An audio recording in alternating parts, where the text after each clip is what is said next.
नमस्कार।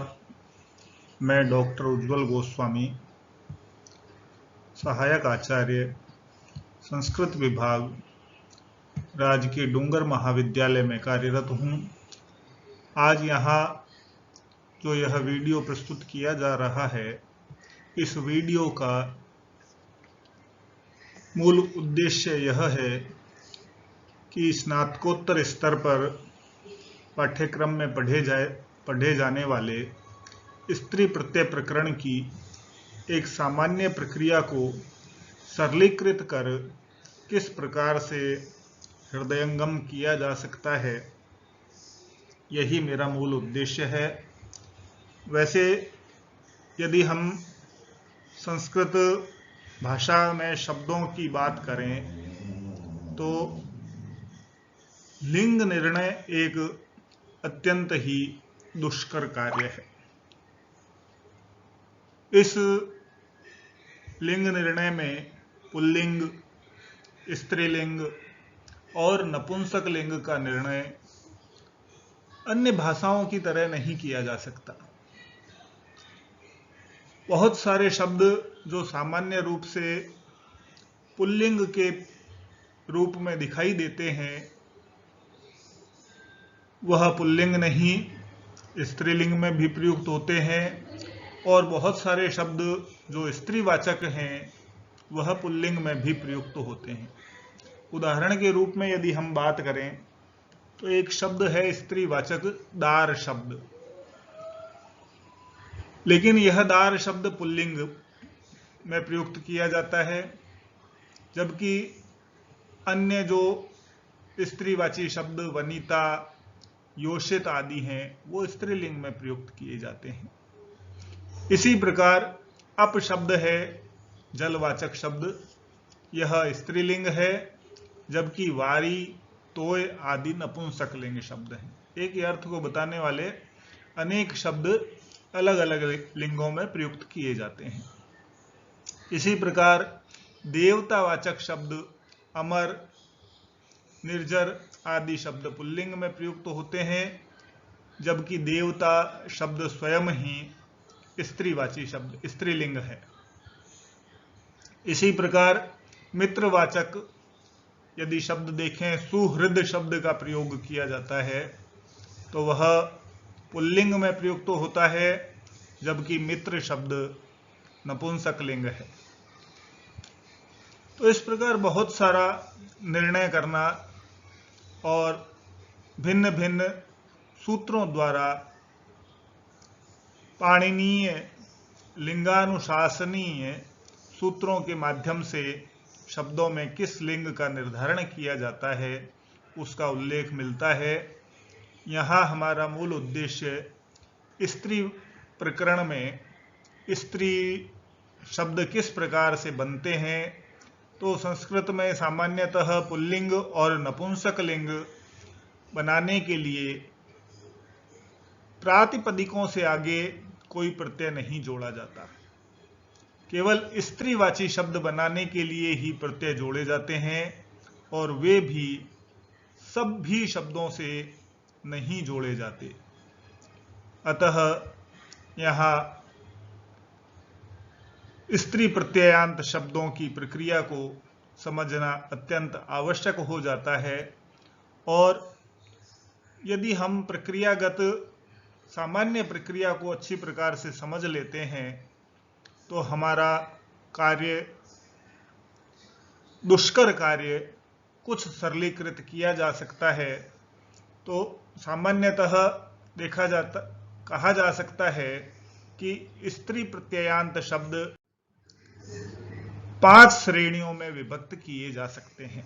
तो यहाँ मैं इसे स्त्री प्रत्यय एक सामान्य परिचय के रूप में इस वीडियो में इसे प्रस्तुत कर रहा हूँ, और आगे के आने वाले वीडियो में इन्हें किस प्रकार से हृदयंगम किया जाएगा उस दृष्टि से वीडियो का निर्माण किया जाएगा। पूरा स्त्री प्रत्यय मैं बहुत ही सरलीकृत तरीके से कुछ 4 या 5 वीडियो में ही पूरा स्त्री प्रत्यय किस प्रकार से हृदयंगम हो सके इसका प्रयास कर रहा हूं। तो सामान्य रूप से 5 श्रेणियों में इसे विभक्त किया जा सकता है। जो शब्द हमें प्राप्त होते हैं स्त्री शब्द, उनमें पहला शब्द हम ले सकते हैं जाति लक्षण स्त्री प्रत्ययान्त शब्द।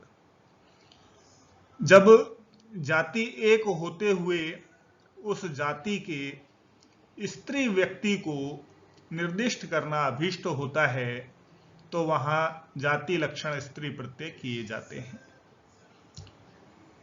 इसमें यदि हम देखें तो मुख्य रूप से गींश प्रत्यय का प्रयोग किया जाता है। गीन आदि भी कुछ अपवाद प्रत्यय हैं।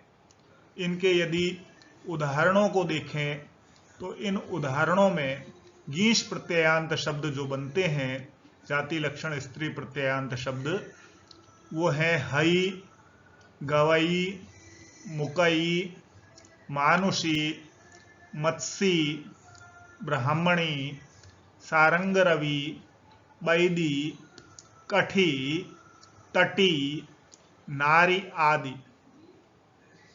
तो ये सारे शब्द गींश प्रत्ययांत शब्द हैं। जाति से यहां पारिभाषिक जाति का ही ग्रहण किया जाता है, लौकिक जाति का नहीं। इसी प्रकार दूसरा यदि हम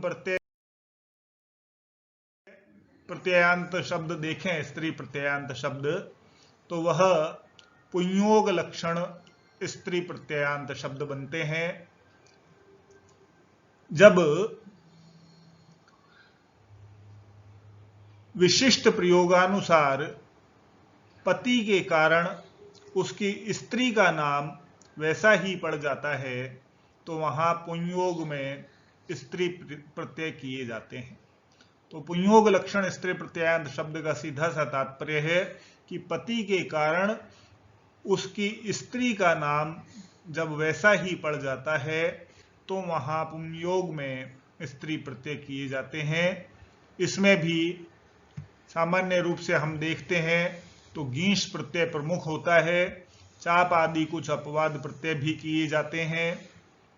उदाहरण यदि देखें तो उदाहरणों में गोपी शब्द का संबंध यदि विग्रह देखें तो गोपस्य स्त्री इति गोपी, तो गोप पुरुष पति है और उसकी स्त्री गोपी कहलाती है।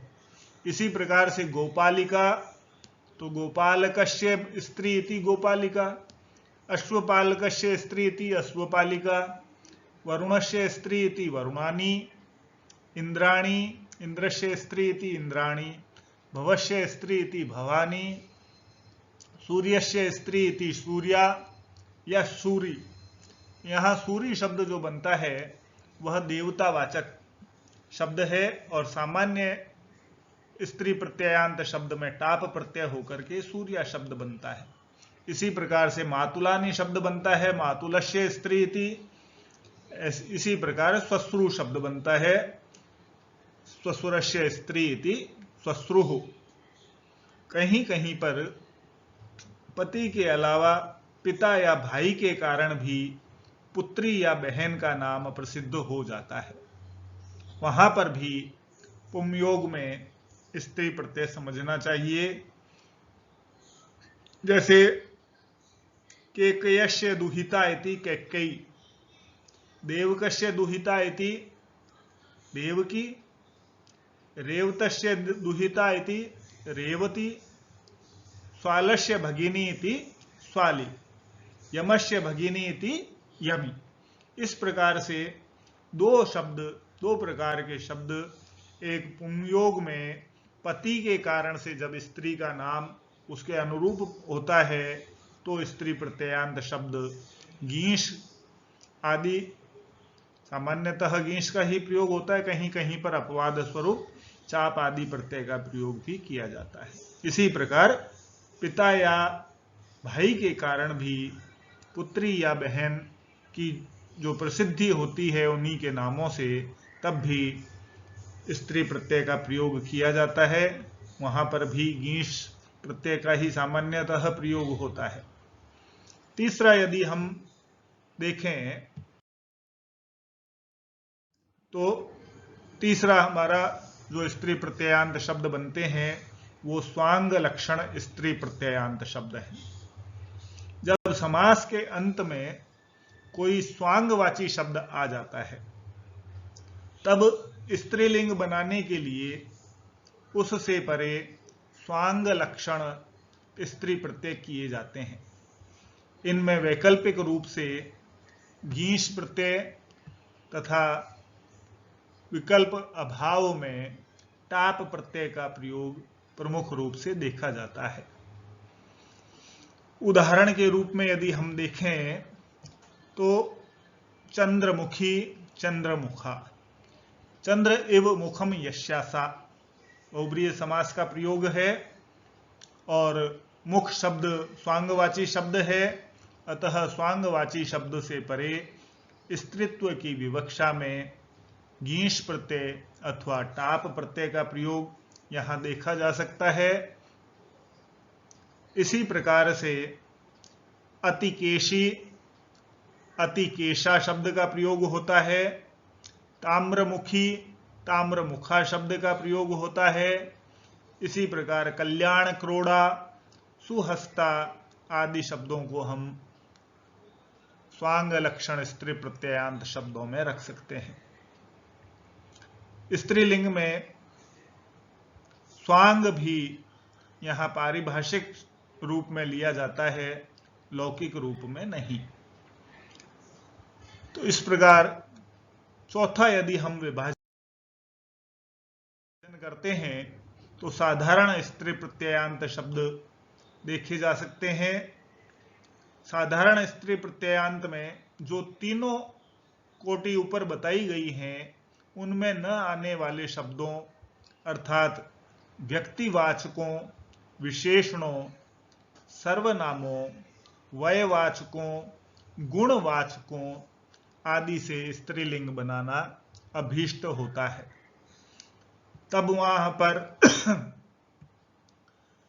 टाप और गीश प्रत्यय या गीप प्रत्यय विविध रूप में देखे जा सकते हैं। उदाहरण के रूप में यदि हम देखें तो गंगा, नदी, खट्वा, सर्वा, एषा, भवती, कुमारी, तरुणी, गौरी, मृद्वी, संहितोरुः, वामोरुः, युवती, धनक्रीता आदि शब्द इसके अंतर्गत रखे जा सकते हैं। इसके बाद एक अन्य प्रकार से भी हम विभाजन कर सकते हैं, जिसे हम नाम दे सकते हैं विविधार्थक स्त्री प्रत्ययांत शब्द। विविध अर्थों के द्योतन के लिए भी स्त्री प्रत्यय किए जाते हैं। जैसे उदाहरण से हम देखेंगे तो सामान्यतः वहां पर गीश प्रत्यय का प्रयोग किया जा सकता है या किया जाता है। उदाहरण में देखें यवानी शब्द तो दुष्टो यवो इति यवानी। इसी प्रकार हिमानी, महद हिमम इति हिमानी। अरण्यानी शब्द महद अरण्यम इति अरण्यानी। इसी प्रकार से यवनानी आदि शब्द भी यहां पर रखे जा सकते हैं। तो इस प्रकार से इन 5 विभागों को करके हम स्त्री प्रत्ययों को अधिक सरल तरीके से समझ सकते हैं। किन किन प्रत्ययों से किस शब्द का निर्माण होता है वो यहाँ पर सामान्य दृष्टि से हम देख सकते हैं। प्रक्रियागत अगले वीडियो में हम इसका और अधिक स्पष्ट रूप में सिद्ध करने का प्रयास करेंगे। धन्यवाद।